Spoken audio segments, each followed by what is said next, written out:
What's up, London? I'm Evan Johnson, and these are some events that are coming up soon. There's one day a year where we get to celebrate all mothers everywhere, so why not get dressed up, put your pinkies up, and bring her to a Mother's Day afternoon tea party. On May 3rd, Chateau Lamont will be hosting a Mother's Day event which will be featuring a flower tea menu. Those who attend can purchase from local vendors and try an assortment of teas along with delicious little treats. You can reserve your seats online now. Londoners get the chance to celebrate all things nerdy at this year's Forest City Comic-Con. This year's guests include two of the most prolific voices in animation, Rob Paulsen and Maurice LaMarche. You don't want to miss this one if you're a comic fan. Tickets and VIP passes can be purchased online for the event on June the 27th. Rocks the Park is coming back to London once again this July, featuring artists such as Jack Johnson and Vance Joy. This concert will be held at July 15th at Harris Park and is open to all ages. This is Frank.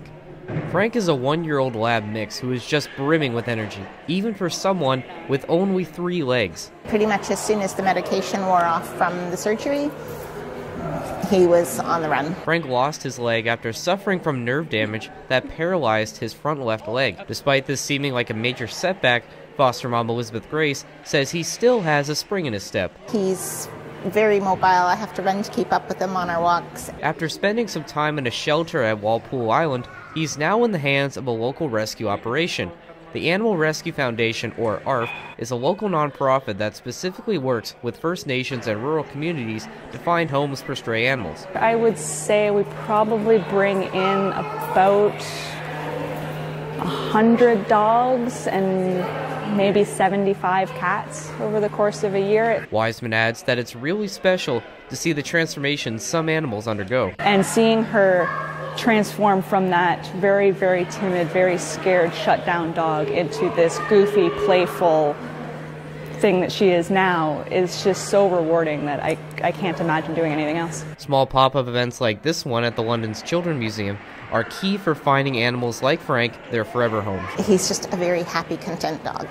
Sleeps next to me all night long. After all was said and done, the Fanshawe Reservoir behind me was about 9 meters higher than normal. While the water levels are decreasing, it will be creating some problems downstream. A major development in southwestern Ontario's future transportation system. Beyond a regional bus service, a new rail service is on the table. One of the things that's really critical for London is connectivity. We are the regional hub of southwestern Ontario. The London Via Rail Station is the 4th busiest train stop in all of Canada. Ed Holder says a partnership with GO will potentially alleviate a lot of travel headaches for Londoners. Meet Don Kemsley, a truck driver from Sarnia who's spending some time at the Parkwood Institute in London to undergo therapy after his recent addition of a leg prosthetic. I broke down when I first got it. I was happy. I still get emotional about it. Kemsley describes himself as someone who likes to go with the flow and doesn't take himself too seriously. I told my nurses the other day I found my prosthetic leg sitting out in the hall. They said, "What was it doing there?" And I said, "Well, it's restless leg syndrome." While London's event might not compare to some of the larger ones, Lehman is confident that there is a lot of room to grow. In Ontario, this will be the land to attend. This will be where people want to go when they raise money for their Children's Miracle Network hospitals. Instead of drinking Gatorade for a nice cool down, these runners choose a cold glass of beer instead. Cheers! This is the Run Club at Anderson Craft Ales, a local group that celebrates each successful finish with an ice cold pint. Run Group organizer Amanda Anderson says the reason people come back isn't just for the beer. All different skill levels, all different abilities, and they get excited for each other's running achievements, and I think it's that sense of community that has kept people coming back. And good beer. A unique community that includes Scott Goodyear, a member of a subgroup called the Run Pimps.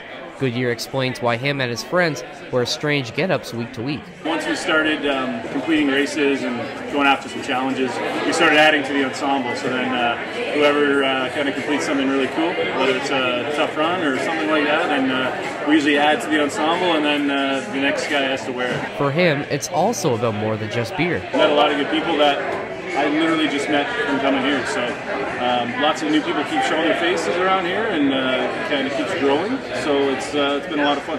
The group has been operating for as long as the brewery has been open, and has had a number of runners hit a special milestone.